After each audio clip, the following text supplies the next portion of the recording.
Hi guys, welcome to Richard Cabile YouTube channel, and to this video, I will teach you how to turn on or off Samsung keyboard sounds on Samsung Galaxy A01 Core. And okay guys, but before we start, kindly subscribe to my YouTube channel by pressing the subscribe button and the bell to notify you if I have new videos. Okay guys, let's start.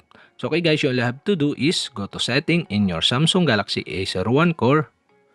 In settings, go to sounds and vibration. In sounds and vibration, okay, below you can see the system sounds section. Here, okay, you can see the Samsung keyboard, and on the right side you can see the switch button. And okay guys, to turn on the Samsung keyboard sounds, okay, you'll have to do is switch on the switch button on the right side. And okay guys, that's it. We have successfully turned on the Samsung keyboard sounds. And okay guys, to turn off again, you'll have to do is switch off the switch button on the right side. And that's it. We have successfully turned on or off Samsung keyboard sounds on Samsung Galaxy A01 Core. And okay guys, if you have a question, kindly comment below.